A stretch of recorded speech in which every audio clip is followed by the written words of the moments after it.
오늘은 성령 강림절 후 열째 주일입니다. 거룩하신 삼위일체 하나님께 영과 진리로 예배하겠습니다.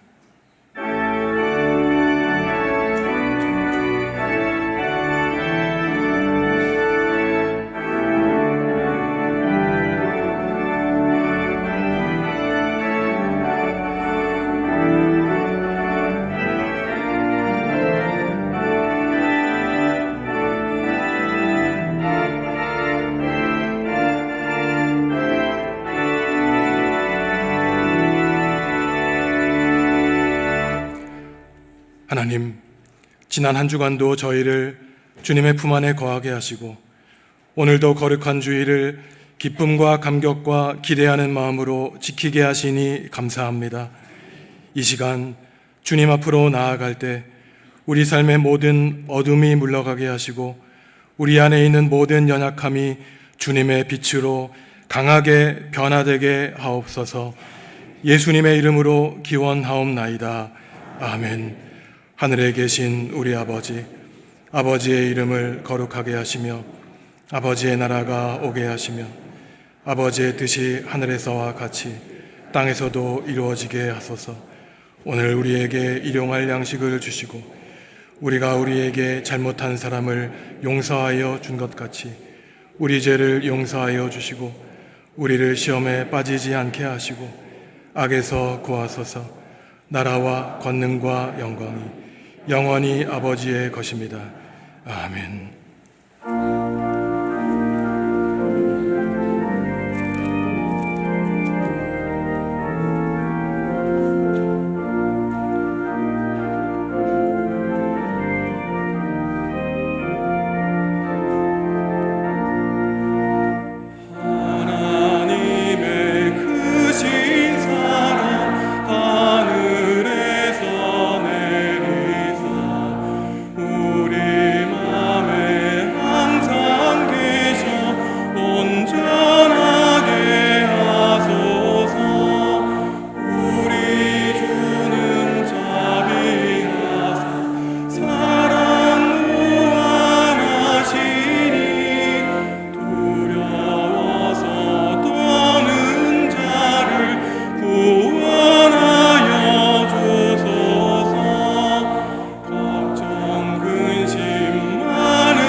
지난 한 주간의 삶을 돌아보시며 하나님과 이웃과 피조세계 지은 죄를 고백하겠습니다.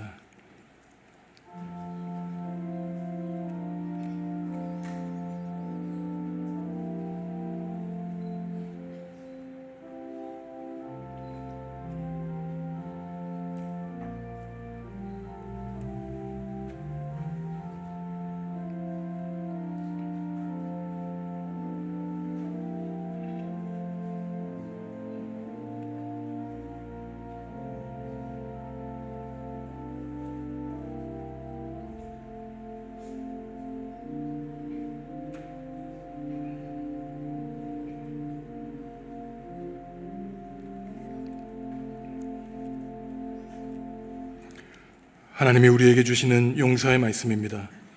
내가 이르기를 내 허물을 여호와께 자복하리라 하고 주께 내 죄를 아뢰고 내 죄악을 숨기지 아니하였더니 주께서 내 죄악을 사하셨나이다. 아멘. 나는 전능하신 아버지 하나님 천지의 창조주를 믿습니다. 나는 그의 유일하신 아들 우리 주 예수 그리스도를 믿습니다. 그는 성령으로 잉태되어 동정녀 마리아에게서 나시고 본디오 빌라도에게 고난을 받아 십자가에 못 박혀 죽으시고 장사된 지 사흘 만에 죽은 자 가운데서 다시 살아나셨으며 하늘에 오르시어 전능하신 아버지 하나님 우편에 앉아 계시다가 거기로부터 살아있는 자와 죽은 자를 심판하러 오십니다. 나는 성령을 믿으며 거룩한 공교회와 성도의 교제와 죄를 용서받는 것과 몸의 부활과 영생을 믿습니다. 아멘. 주 안에서 항상 기뻐하라. 내가 다시 말하노니 기뻐하라.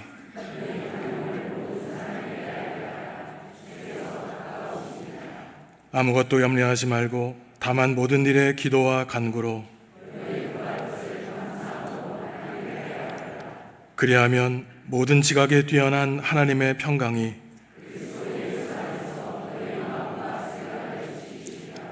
끝으로 형제들아 무엇이든지 참되며 무엇이든지 경건하며 무엇이든지 옳으며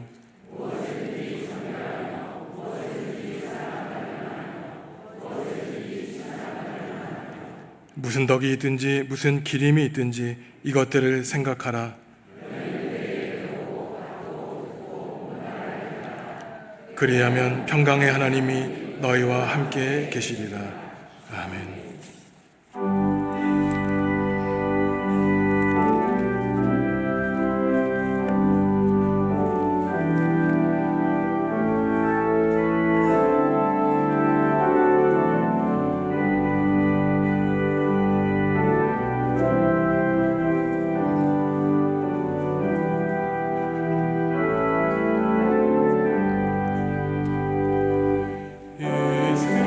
세상의 그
예수 그리스도의 보혈로 죄인된 저희들을 흠없는 자로 여겨주시고 자기 백성 삼아주심으로 창세전 언약을 성취하신 하나님 아버지께 영광과 찬송을 올려드립니다.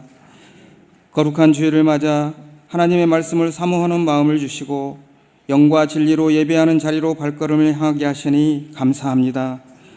지난 한 주간도 험하고 거친 세상에서 살아가면서 상처받고 지친 마음을 가지고 이 자리에 나와 하나님의 위로와 평강을 간절히 구하오니 하나님 저희의 심령에 안식을 허락하여 주옵소서.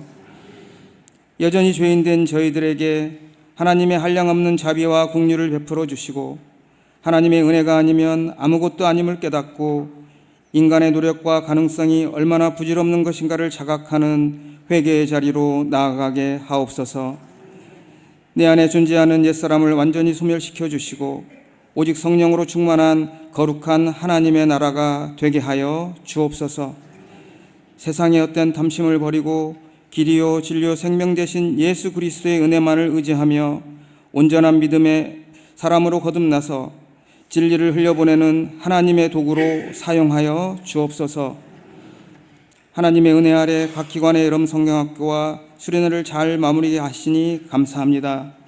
짧은 시간이었지만 신앙훈련을 통하여 배우고 익힌 것을 잘 간직하게 하시고 세상에 나아가 예수 그리스도의 흔적을 남기는 빛과 소금들로서의 사명을 잘 감당하며 살게 하여 주시옵소서. 경업중앙교회를 통하여 지역사회가 조금 더 밝아지고 하나님의 나라가 확장되어지는 역사가 있게 하시고 구원받는 사람들이 날마다 늘어나는 귀한 교회가 되게 하여 주옵소서. 육신의 질병으로 병상에 있는 교우들과 각자에게 처한 삶의 무게로 힘들어하는 교우들이 있습니다. 하나님 그들을 친히 찾아가 주셔서 안수하여 주시고 치유하여 주셔서 일상으로 돌아갈 수 있도록 속히 회복시켜 주옵소서. 강한 팔로 붙들어 주시고 고난의 길을 가는 동안 믿음이 흔들리지 않도록 하나님 도와주시옵소서. 오늘도 진리의 말씀을 전하시는 김선종 목사님과 성령께서 함께하여 주셔서 선포되어지는 말씀을 통해 죄로 인하여 억눌렸던 우리의 영혼이 새롭게 되고 자유하게 되어지는 귀한 시간 되게 하옵소서. 은혜의 찬양으로 영광 돌리는 호산나 찬양대의 찬양을 기쁘게 받아주시고 하늘의 평강이 이곳에 충만하게 하여 주옵소서.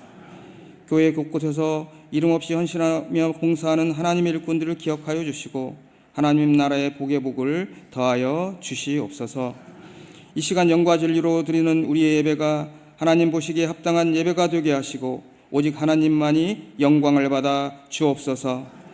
십자가의 보혈로 죄인된 저희들에게 자신의 사랑을 확증하여 주신 예수님의 이름으로 기도합니다.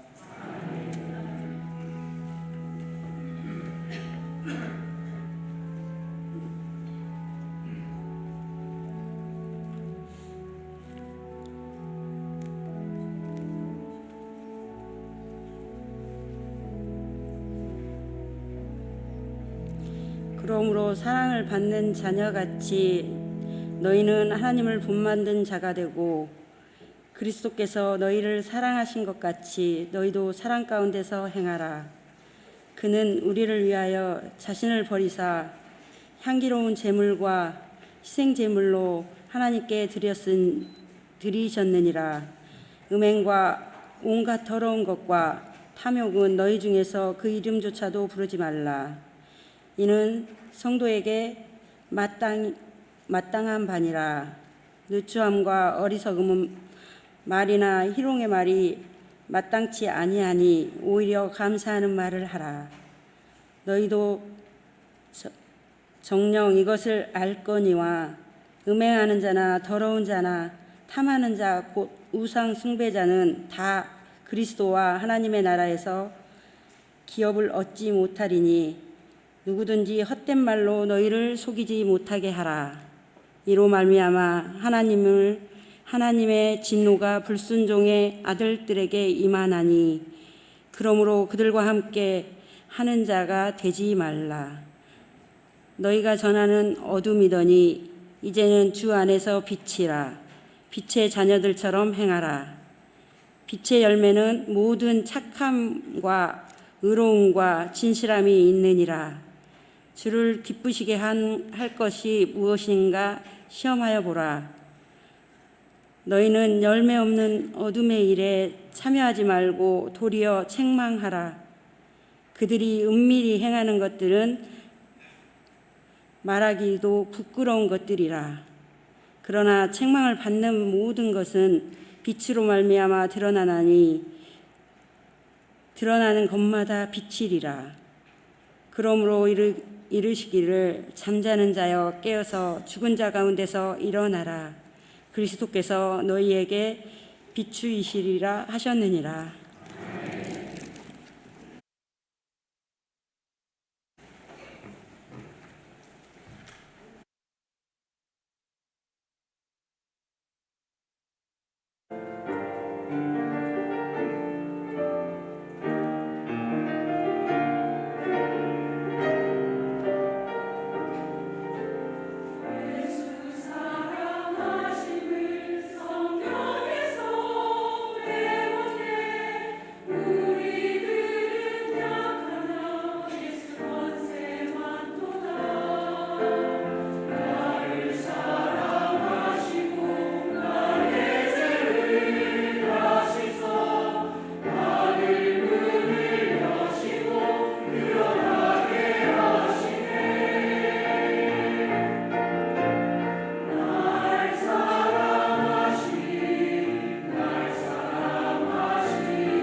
아멘.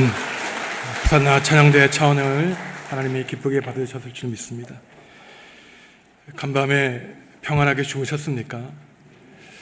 우리가 아침에 사람을 만나면 보통 안녕히 주무셨습니까? 라고 인사해서 그 인사의 중요성을 모르지만 우리가 잠에서 깨어나는 일이 당연한 일만은 아닙니다. 하나님이 당장 오늘 밤에 우리를 부르시면 우리는 잠에서 깨어날 수 없는 것이죠. 사람이 주어진 일생에서 가장 많은 시간을 보내는 일이 다름 아니라 잠자는 일입니다. 의사들에 따르면은 적어도 7시간 정도 충분히 잠을 자야 된다고 하니 적게는 4분의 1에서 많게는 3분의 1까지 우리는 잠으로 인생을 보내게 되죠. 그러니 어떤 사람들은 잠자는 시간이 너무나 아까워서 자신은 3시간, 4시간밖에 자지 않고 일한다고 하지만 이 말은 참 어리석은 말입니다. 자신의 몸이 또 정신이 건강을 잃어버리는 것을 알지 못하고 하는 말이죠. 잠을 아무리 이루고 싶어도 잠에 들지 않아서 약을 의지해서 잠에 드는 사람이 있는가 하면은 어떠한 사람은 잠에서 깨어나고 싶어도 도무지 일어나지 못하는 여러 종류의 수면 장애를 앓는 사람들이 특별히 스트레스에 지친 현대인들 가운데는 많이 있습니다.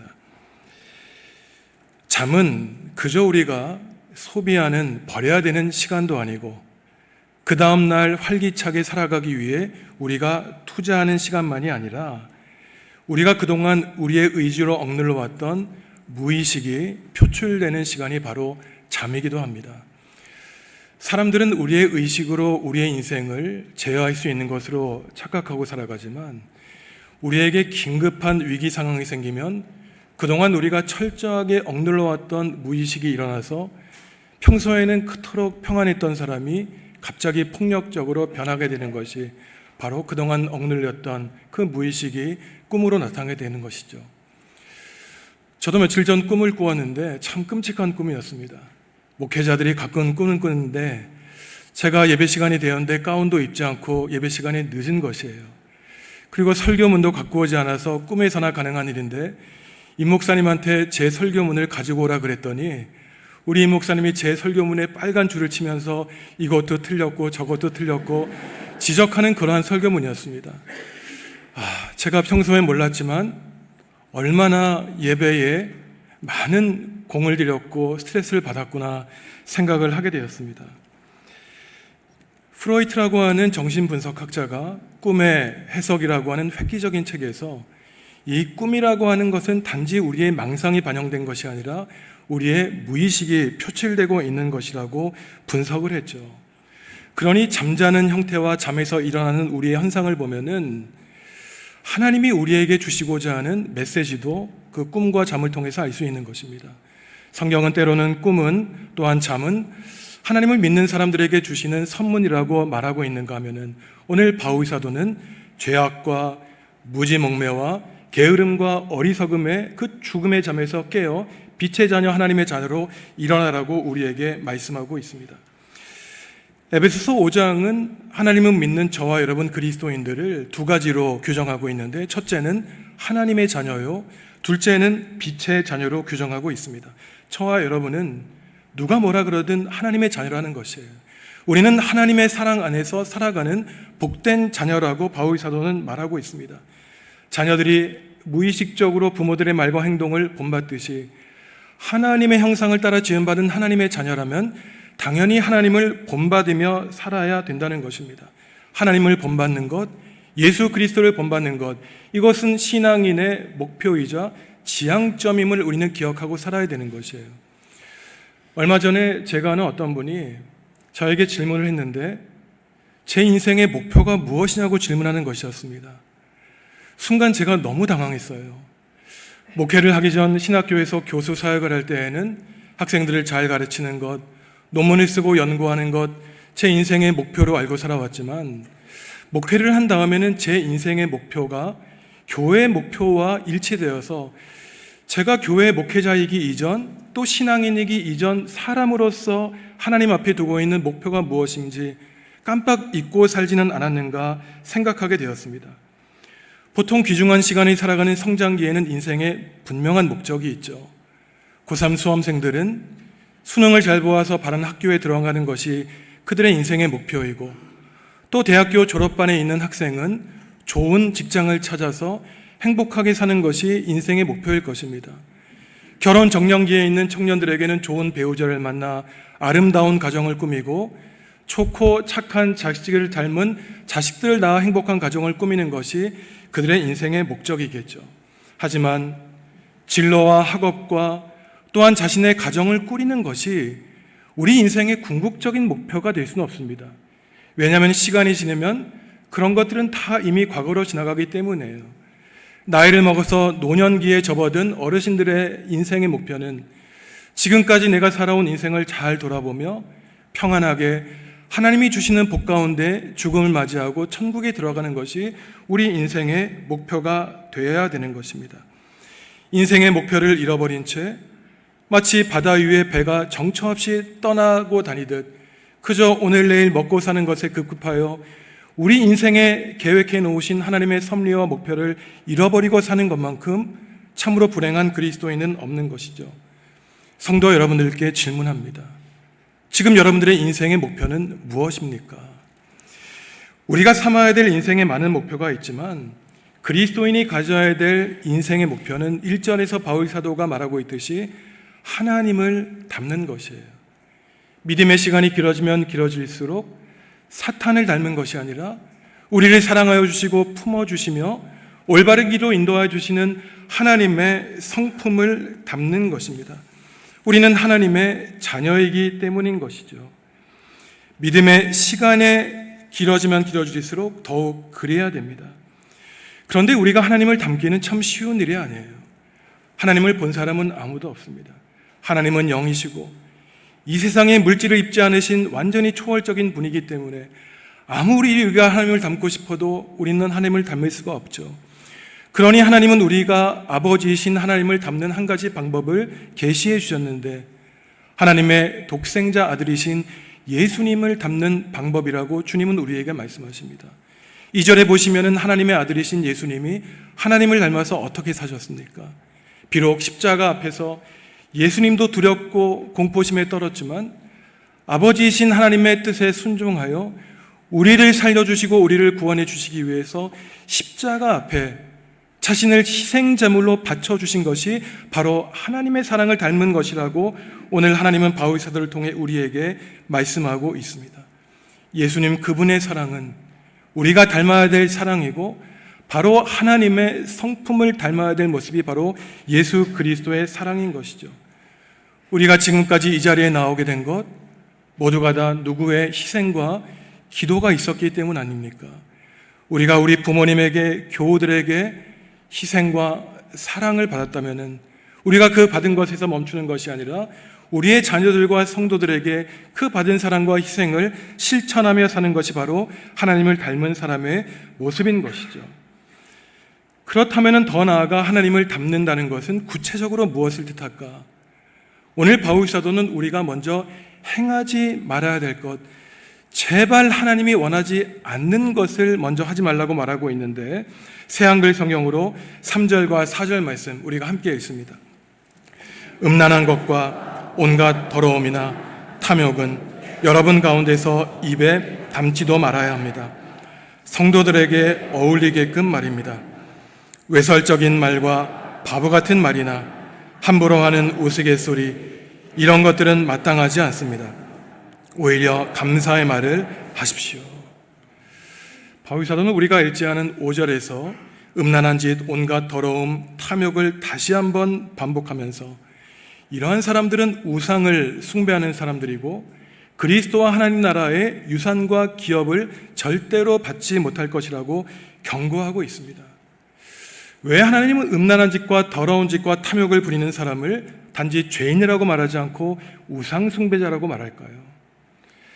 많은 사람들은 우상을 숭배하는 것을 돌이나 나무를 깎아서 하나님이 아닌 거짓된 신을 섬기는 것으로 잘못 알고 있지만 우상 숭배는 그러한 좁은 의미가 아닙니다. 우상을 숭배한다는 것은 하나님 이외에 아닌 그 어떤 존재, 그것이 내 자식이든 내 부모님이든 내 집이든 내 소유물이든 그 어떠한 것이라도 하나님만큼 어쩌면 하나님보다 더 사랑하는 것을 바로 우상 숭배라고 말하고 있는 것이죠. 그러니 그릇된 지나친 정욕의 지배 아래서 음행을 행하는 것, 그리고 거룩한 성도로서 하나님이 바라시지 않는 온갖 더러운 짓을 행하고 또한 지나치게 재물과 돈을 사랑해서 탐욕을 부리는 것, 이것은 하나님을 사랑하는 것이 아니라 하나님을 예배하고 경배하는 것이 아니라 우상을 경배하고 사랑하는 것이라고 바울 사도는 우리에게 말씀하고 있는 것입니다. 이러한 짓들은 입에도 담지 말아야 되는데 우리를 결국 죄와 죽음으로 이끌어버리는 죄의 원천과 뿌리를 근본에서부터 잘라내야 된다고 말씀하고 있는 것이죠. 사실 음란한 짓과 더러운 짓과 탐욕은 바울 사도가 우리에게 권면하기 전에 하나님이 이미 시내산에서 십계명을 통해서 우리에게 말씀해 주지 않았습니까? 간음하지 말라고 말씀하시고 탐심을 부리지 말라고 말씀하십니다. 어떤 사람들은 하나님이 이것 하지 말라 저것 하지 말라고 하시면서 우리의 자유를 침해하고 우리를 굉장히 세상에서 왜곡된 고립된 사람으로 만든다고 하나님의 말씀을 오해하지만 이것은 하나님의 뜻을 모르고 하는 말입니다. 사실 하나님은 율법을 우리에게 제정해 줄 때 최소한의 몇 가지만 너희들 제발 하지 마라, 그것을 너희를 죽음으로 이끌기 때문이야 라고 말씀하시면서 이것만 하지 말고 다른 모든 것을 할 수 있도록 허락해 주셨어요. 하나님이 이처럼 음란과 더러움과 탐욕이 가져오는 범죄가 위험하다고 말씀하신 것은 이 모든 것들이 하나님을 버리게 하기 때문인 것입니다.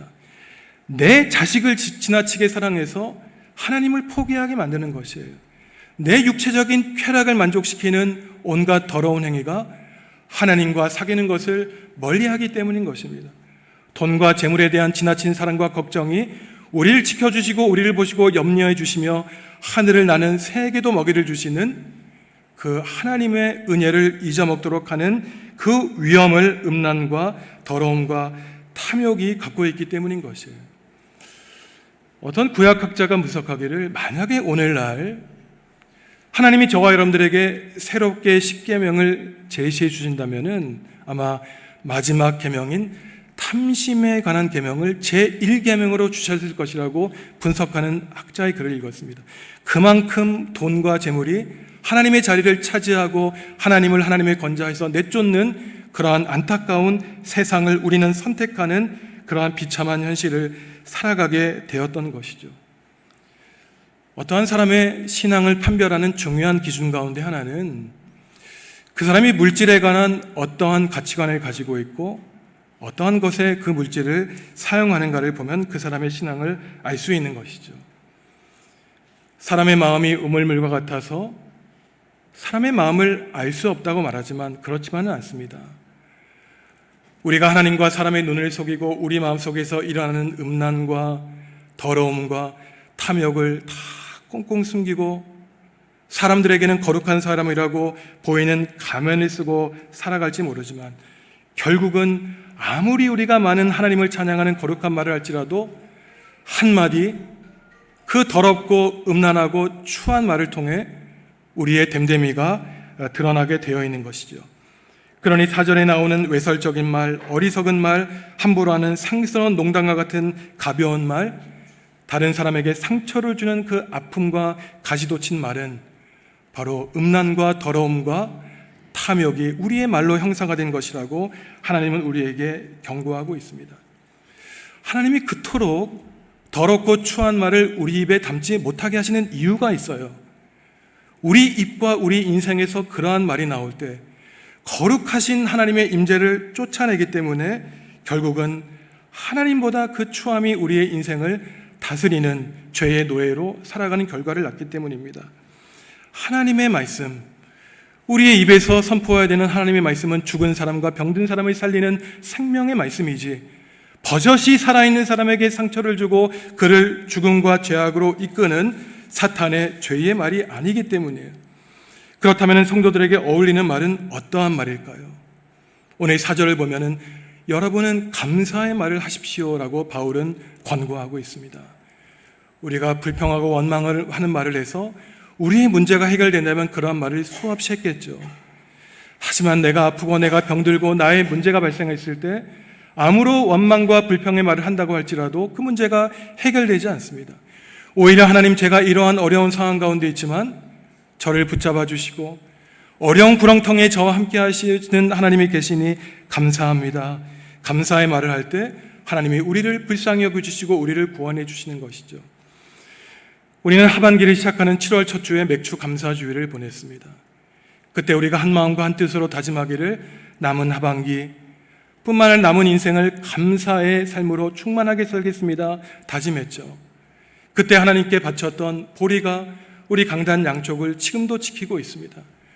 보리가 익으면 고개를 숙이고 농부의 낫에 자기의 몸을 대어 많은 수많은 사람들의 생명을 살리듯이 하나님 미리 죽어야만 수많은 생명을 구원할 수 있다고 하신 예수님의 말씀처럼 우리가 죽어야만, 그리고 그 죽음을 감사해야만 우리는 이 세상을 살리신 하나님과 주님을 닮아가는 삶을 살아갈 수 있는 것입니다. 우리 모두는 정답을 알고 있습니다. 음란함, 더러움, 탐욕이 하나님의 자녀인 성도들에게 합당하지 않은 일임을 분명하게 알고 있지만 그래도 이런대로 말씀대로 살기가 쉽지가 않아요. 왜냐하면 사탄은 늘 그럴듯한 말로 아름다운 포장지로 음란과 더러움과 탐욕을 포장해서 우리에게 다가오기 때문입니다. 하나님, 저를 성공하게 해주십시오. 많은 돈을 벌게 해주십시오. 그래야만 하나님 나라를 위해 헌신하겠습니다. 아름다운 모습으로, 그럴듯한 모습으로 우리에게 다가오죠. 그러니 그때 이것이 진정 하나님이 바라시는 것인지 사탄의 유혹인지 우리가 알기 위해서 하나님이 우리에게 요구하시는 것이 있는데, 새한글 성경으로 10절 말씀 우리가 함께 읽습니다. 여러분은 무엇이 주님 마음에 드는 일인지 검증하십시오. 여러분은 무엇이 주님 마음에 드는 일인지 검증하십시오. 내가 말을 하고 행동할 때 이것이 보이지 않는 하나님의 마음에 드는 일인지, 내 눈에 보이는 내 앞에 있는 사람의 마음에 드는 일인지 검증하라는 것이에요. 우리는 수많은 죄악을 짓고 살아가지만 하나님의 반응이 직접 나타나지 않기 때문에 사람의 시선을 신경 쓰는 것보다 하나님의 신경을 쓰지 않고 살아갑니다. 어떤 어리석은 사람은 아무리 내가 죄악을 짓고 수많은 악인들이 세상에서 성공할지라도 하나님이 즉각적으로 심판하지 않는 것을 보면은 하나님이 살아계시지 않는다고 말해요. 얼마나 어리석은 말입니까? 만약에 하나님이 저와 여러분이 죄악된 일을 행할 때마다 우리를 심판한다면 우리 예배당은 텅텅 비어 있을 것이에요. 하나님이 우리를 사랑하시고 용서하시며 은혜를 베풀어 주시기 때문에 비록 하나님의 마음에 우리가 들지 않지라도 우리가 기다리는 것 이상으로 우리를 참고 견뎌주시며 기다리시는 것이 바로 하나님의 은혜인 것입니다. 무엇이 주님 마음에 드는 일인지 검증하기 위해서는 우리의 마음속에, 우리의 영혼에는 예민한 영적인 감성이 필요합니다. 제가 며칠 전에 읽은 책이 있는데 예민함이라는 무기라는 책이에요. 이 책은 롤프 젤빌린이라는 독일의 심리학자가 쓴 책으로 예민함이 가지고 있는 장점과 단점을 소개한 책입니다. 어떤 사람은 다른 사람이 예민하면 참 저 사람 까다롭다라고 말하지만 그것은 어떠한 사람이 피부색이 검다 하얗다고 말하는 것 같은 참으로 폭력적인 말이라고 이 심리학자는 말하고 있습니다. 때로는 어떠한 사람의 정신이 너무나 예민해서 다른 사람과 어울리지 못하고 둥글둥글하지 못해서 때로는 외롭고 고독하게 살아갈지 모르지만 이 세상에 예민하지 않고 둔감한 사람만 있다면은 세상은 점점점 불행해질 것이고 사회와 세상을 변혁할 사람은 없다고 이 사람은 말하고 있어요. 그리고 이 일반 심리학자가 말하기를 특별히 정신에 예민한 사람들 가운데에는 종교인과 신앙인이 많은데, 왜냐하면 인생에 보이지 않는 초월된 것을 분별할 수 있는 눈을 예민한 정신을 소유하고 있는 사람들이 가질 수밖에 없다고 이 사람은 말하고 있는 것입니다. 우리는 분별해야 됩니다. 영적인 예민함을 가지고 하나님의 마음에 기뻐하실 것이 무엇인지, 내 마음을 기뻐하게 하는 것이 무엇인지 우리는 분별해야 된다는 것이에요. 선과 악을 분별하며 빛과 어두움을 구별하며 살아야 되는 것입니다. 이것은 단지 우리의 마음속에 좋고 나쁨의 선호도의 문제가 아니라 어느 인생도 해결할 수 없는 영혼과 구원의 문제를 담고 있는 우리 인생의 궁극적인 문제를 담고 있기 때문이에요. 성도 여러분은 빛입니까? 어두움입니까? 여러분 빛 가운데 속합니까? 어두움 가운데 속합니까? 안타깝지만 빛과 어두움 사이에 있는 중간지대는 없는 것이에요. 바울은 오늘날 튀르키에 속한 에베소 교인들에게 설교하면서 여러분은 하나님의 자녀, 빛의 자녀이니 단지 빛에 속한 것이 아니라 빛으로 살아가라고 말씀하고 있습니다. 오늘 8절 말씀은 바울의 모든 권면의 본질과 핵심을 보여주고 있는데 새한글 성경으로 우리가 다시 한번 읽습니다. 여러분이 한때는 어두움이었지만 이제는 주님 안에서 빛이니까요. 여러분은 빛의 자녀답게 살아가십시오. 한때와 이제를 구별하고 있어요. 한때는 예수님을 알고 믿기 전 이방신을 섬기던 과거의 삶을 말하고 있습니다. 하나님 밖에 있던 삶이에요. 하지만 이제는 예수 그리스도의 빛을 받아 주님의 구원을 받고 하나님 안에서 걸어가고 있는 현실을 지금 이제가 말하고 있는 것입니다. 저와 여러분, 이 세상의 모든 사람은 과거에는 예수님의 은총을 받지 못했던 죄와 심판에 속한 어둠에 속할 뿐만 아니라 어둠을 사랑했던 어둠 자체였어요. 하지만 그 어두운 세상에 하나님은 한 줄기 비치신 예수님을 보내주셨고 그 어둠을 환하게 비춰주실 뿐만 아니라 오늘 하나님이 바울 사도를 통해 말씀해 주셨듯이 단지 어둠을 권면할 뿐만 아니라 그 어둠을 폭로하고 빛으로 만들라고 우리에게 말씀하고 있습니다. 성도 여러분, 우리가 숨기고 싶은 내 내면의 어두움들 꽁꽁 감추고 눌러두십시오. 한동안은 감출지 모르죠. 하지만 언젠가 내 속에 쌓였던 그 어두움이 폭발해서 내가 쌓였던 신앙마저도 잃어버리게 되는 안타까운 운명을 맞이하게 되는 것입니다. 어둠 속에서 어떤 일이 일어납니까? 범죄가 발생하죠. 거짓과 추행과 음행과 속임이 발생합니다. 그 한 줄기 후레쉬가 없어서 돌에 우리의 발이 걸려 넘어지고 쓰러져 거룩한 하나님의 형상을 입은 우리에게 상처나고 피가 나는 줄도 모르고 길거리를 헤매고 다니는 일이 어둠 속에서 일어나는 것이에요. 그러니 바울 사도는 열매를 결코 맺지 못하는 어두움의 죄악을 권면하는 것을 넘어 내 내면에 있는 어두움을 있는 그대로 하나님 앞에 내어놓고 하나님, 저는 어둠입니다. 저는 죄인입니다. 하지만 하나님의 자녀이오니 저를 책임져 주시고 저를 빛의 자녀로 빛으로 만들어 주십시오. 우리를 불쌍히 여겨달라고 우리는 기도해야 되는 것이에요. 성도 여러분이 아무리 해결하고 싶어도 해결하지 못하는 어두움은 어떠한 일이 있습니까? 그 죄의식 때문에 괴로워할 때 내 힘과 노력으로 해결하고 싶어도 그 문제는 해결되지 않습니다. 하지만 하나님은 오늘 우리가 안고 있는 문제를 해결해 주시는 방법을 한 가지 알려주세요.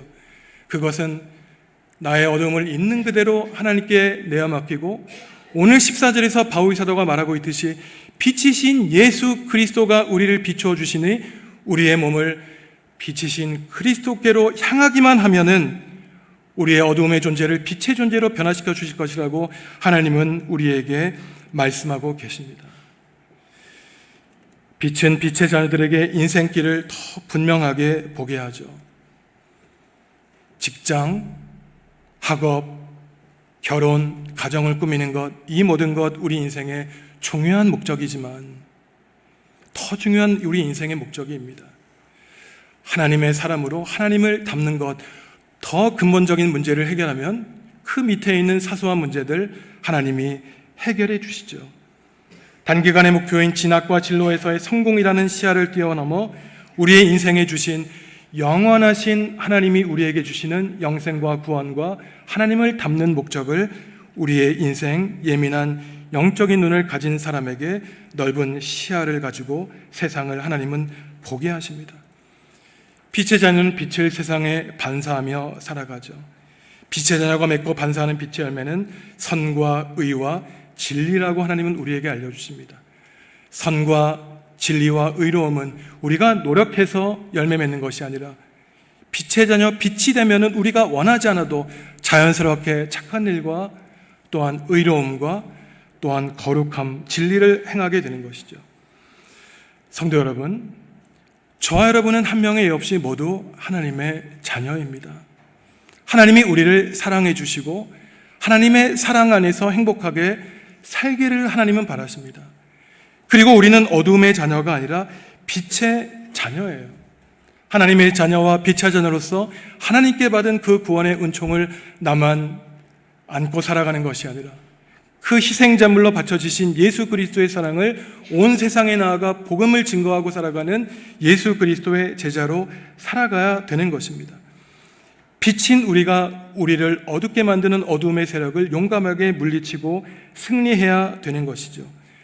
하루하루를 하나님의 자녀, 빛의 자녀로 살아갈 때 언제일 줄 모르지만 우리의 마지막 때는 그날 우리의 어두웠던 얼굴에 하나님의 형상, 하나님의 그 환한 빛이 저와 여러분들의 얼굴에 환하게 비치게 될 줄 우리는 확신합니다. 기도하겠습니다. 하나님, 빛의 자녀로 선과 의와 진리라는 성령님의 열매를 맺고 살기 원합니다. 어둡고 어리석은 기패 잠에서 깨어 일어나 복음의 빛을 비추며 살 수 있도록 성령님의 능력을 우리에게 넘치도록 부어 주옵소서. 예수님의 이름으로 기도합니다. 아멘.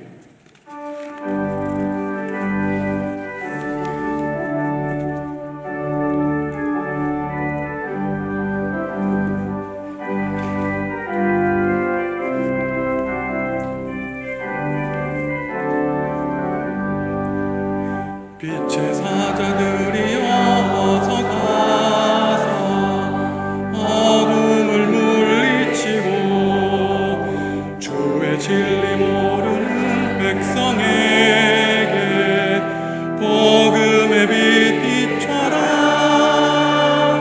빛의 사자들이여 복음의 빛 비춰라. 죄로운 밤 밝게 비춰라. 빛의 사자들이여 선한 사역 위에서 힘을 내라. 주 함께 하시겠네. 주의 크신 사랑을 전파하며 복음의 빛 비춰라. 빛의 사자들이여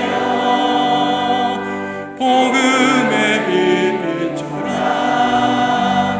죄로 어두운 밤 밝게 비춰라.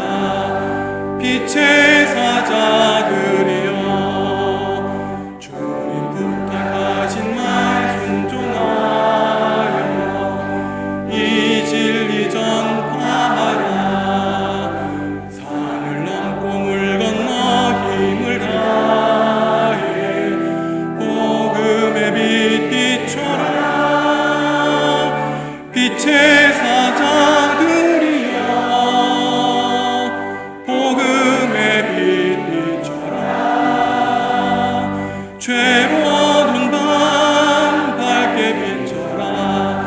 빛의 사자들이여 동서남북 어디나 땅끝까지 주님만 의지하고 눈 어두워 못 보는 백성에게 복음의 빛 비춰라.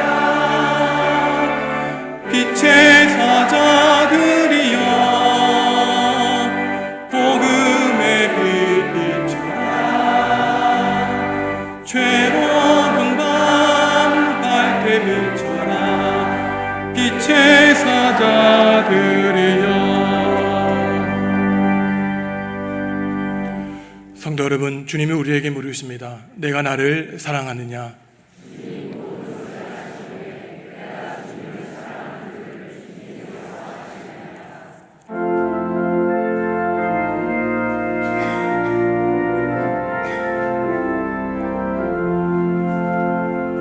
주께서 주시는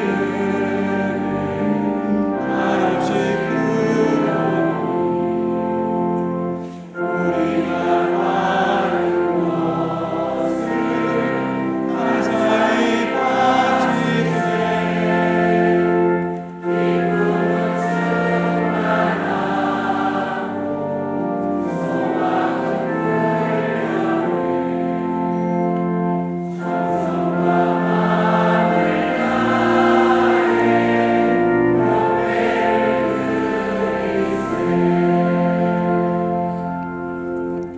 하나님, 무더위와 폭우 가운데 우리를 지켜주시고 주님께 나아와 주님을 예배하게 하시니 감사합니다. 우리를 하나님의 자녀, 빛의 자녀로 삼아주셔서 하나님을 믿게 하실 뿐만 아니라 어두운 인생길에서 비치신 예수 그리스도를 우리에게 비추어 주시니 감사합니다. 때로는 하나님을 잊고 어둠을 사랑할 때도 있었지만 우리를 끊임없이 사랑하여 주셔서 주님의 사랑으로 품어주시니 감사합니다. 죄악과 어두움의 잠에서 깨어나 빛의 자로 일어날 수 있도록 성령님의 은혜 베풀어 주시옵소서. 우리의 유일한 열망이 하나님을 선택하는 것이 되길 원합니다. 우리가 걸어가는 길에 하나님의 강력한 손으로 임재하여 주시고 주님의 능력이 매일 우리 삶 가운데 계셔서 우리의 인생을 아름답고 거룩하게 변화시켜 주시옵소서. 연약한 인생이라 끌어안고 살 수밖에 없는 여러 문제로 기도하고 간구하는 주님의 자녀들이 있습니다. 입시와 진로, 결혼과 출산, 경제적인 어려움과 건강의 문제로 걱정 근심하며 살아가는 교우들이 있사오니 이들을 찾아와 도와 주옵소서. 십자가를 지고 우리를 구원해 주신 주님의 은총 오늘도 우리에게 베풀어 주시옵소서. 최영근 집사님, 박선임 집사님의 딸 최유진 양이 김철원 군과 가정을 이루게 되었습니다. 하나님이 가정의 주인 되어 주셔서 늘 기쁨과 감사가 넘쳐나는 복된 가정 되게 하여 주시옵소서. 광복 80주년을 맞이한 이 나라와 결혜에 빛을 비추어 주셔서 지배당하고 도움을 받는 나라와 결혜가 아니라 복음으로 평화로 통일을 이루어 온 누리에 하나님의 복을 베푸는 복된 결혜 되게 하여 주시옵소서. 여러 이유와 제목과 목적으로 주님께 예물을 드립니다. 하나님이 우리 삶의 주인이심을 고백하며 거룩하게 구별하여 바칩니다. 예물 드리는 손길 가운데 복 내려 주시고 음행과 더러운 것과 탐욕이라는 우상을 숭배하지 않고 인류와 우주의 창조주이시자 구세주이신 삼위일체 하나님만 참 하나님으로 섬기는 복 내려 주시옵소서. 예수님의 이름으로 기도합니다. 아멘.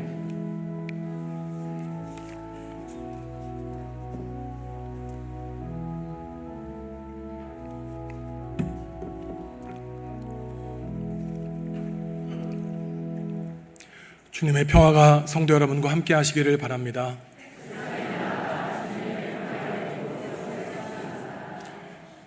오늘 우리와 예배하신 모든 성도 여러분들과 또 방문하신 분들께 하나님의 은총이 함께 하시기를 간절히 바랍니다. 오늘 주님의 교회, 우리 정읍중앙교회 두 가정이 등록하셨습니다. 김창훈 장로님이 인도하신 두 가정인데요. 정꽃잎 성도님, 이재성 성도님, 그리고 세 자녀 지호, 은호, 하린인가요? 있고요. 또 안성우 집사님, 김경선 집사님, 자녀는 안예준, 안예담입니다. 우리 예배당에 계신 것 같은데 일어나시면 우리가 이들을 위해서 축복하고 축복 기도하겠습니다.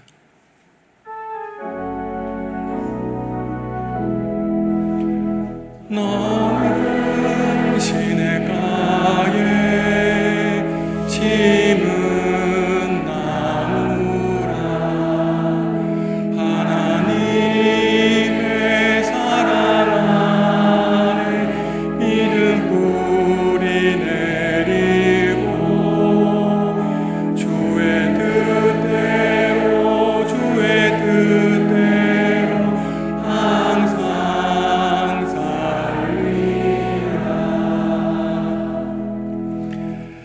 하나님 참 감사합니다. 하나님의 뜻과 계획과 섭리가 있으셔서 태초에서부터 이들을 성별하여 주신 정꽃잎, 이재성 성도, 지호, 은호, 하린이와 안성호 집사님, 김경선 집사님, 그리고 이들의 자녀인 예준이와 예다님을 72년 전에 세워주신 우리 정읍중앙교회 주님의 형제 자매로 보내주신 주님의 은총에 감사를 드립니다. 하나님, 이들이 어두움에 속한 어둠의 자녀들이 아니라 예수 그리스도의 빛의 자녀, 빛이 오니 이들을 선한 길로 인도하여 주시고 특별히 이들의 가정 가운데 주님의 복과 은혜 넘치도록 내려주셔서 하나님만을 주인으로 섬기는 복된 가정, 이들의 자녀들을 위해 기도하고 축복하는 복된 부모들이 될 수 있도록 주님, 이들의 가정을 어루만져 주시옵소서. 우리는 이들의 삶의 여정을 알지 못하오나 우리의 마음 깊은 곳을 통찰하시는 하나님이 이들의 사정을 모두 아시오니 이들의 어려움 외면하지 말아주시고 하늘의 충만한 복과 은혜로 가득 채워 주시옵소서. 이들에게 아름다운 교우들을 허락하여 주셔서 함께 믿음의 길을 걸어갈 때 외롭지 않게 하여 주시고 우리 모두 실패하지 않고 천국의 문에 도달할 수 있도록 성령님의 은혜의 손길로 우리 모두를 인도하여 주옵소서. 예수님의 이름으로 축복하며 기도하옵나이다. 아멘. 큰 박수로 환영하겠습니다. 네, 자리에 앉으시죠. 예배 끝나고 저를 만나고 가시면 좋겠습니다. 기도해 드린 대로 최영근 집사님, 박선임 집사님의 딸 최여진 양이 김철훈 군과 9월 13일 토요일 부산에서 혼인 예식을 갖게 되었습니다. 이번 주 금요일 오후 5시에서 8시 반까지 우리 최 집사님 경영하시는 화덕갈비에서 피로연을 갖게 되었습니다. 새롭게 가정을 시작하는 첫걸음 하나님이 함께 해달라고 기도하시고 축복해 주시기 바랍니다. 우리 당회 허락으로 귀하고 복된 시간을 보내고 왔습니다. 참 그 시간 동안 많은 것을 보고 제 자신의 인생에 대해서 그리고 우리 교회 미래에 대해서 깊이 성찰하는 시간이 되었습니다. 제가 충격으로 받은 신앙의 가르침 앞으로 차근차근 함께 우리 교우들과 나눌 텐데 제가 무엇보다 감격스러웠던 것은 지난 주일에 제가 400년이 넘은 교회에 가서 예배를 드렸습니다. 한 30분 이상 대중교통을 타고 가야 되는 곳이었는데 숙소를 출발해서 예배당에 가는 시간 그리고 1시간 동안 예배하는 시간 예배를 마치고 다시 돌아오는 그 길이 얼마나 제 마음속에 기쁨과 감사로 충만했는지 늘 가운을 입고 말씀을 전하던 그 목사에서 가운 벗어버리고 아무도 알지 못하는 하나님만 아는 곳으로 가서 벌거벗은 몸으로 하나님을 만나니 얼마나 기쁨과 감사가 충만했는지 모릅니다. 그 시간은 우리 정읍중앙교회 예배는 다 끝난 시간이어서 제가 기도하기를 하나님 제가 느꼈던 이 예배의 기쁨과 감격 우리 교회에 속한 모든 성도들 누리게 하여 주십시오. 우리의 짧고 연약한 인생 가운데 영원한 하나님이 우리와 동행하여 주십시오. 간절히 기도했습니다. 우리에게 남은 인생 영원하신 하나님의 은총 가운데 하나님을 예배하고 세상을 축복하는 우리 복된 정읍중앙교회 성도 여러분 다 되시기 바랍니다. 우리 옆에 있는 교우들에게 인사하시죠. 함께 인사했으면 좋겠습니다. 빛이십니다. 같이 인사하시죠. 예, 빛이십니다. 예, 여러분들 얼굴에서 참 환한 빛이 비칩니다. 예. 일어나서 두 손 들고 주님께 찬양하겠습니다.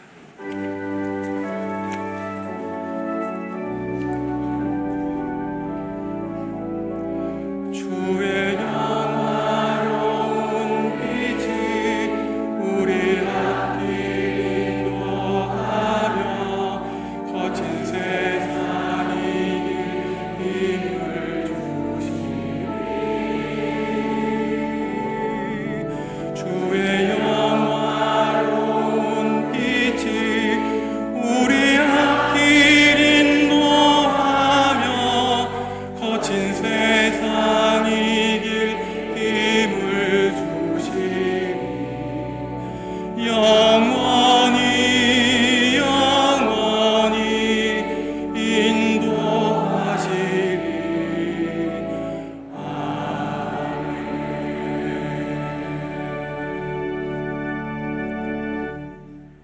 사랑하는 성도 여러분, 여러분은 하나님의 자녀, 빛의 자녀입니다. 무지에 목매한 잠, 불신앙의 잠에서 깨어 일어나시기 바랍니다. 주님이 우리를 복음의 일꾼으로 세상에 보내십니다. 예수님의 은혜와 하나님의 사랑과 성령님의 사귐이 하나님과 빛의 자녀로 어두움을 물리치며 살기로 다짐하는 성도들에게 지금부터 영원히 함께 하시기를 간절히 축원하옵나이다. 아멘.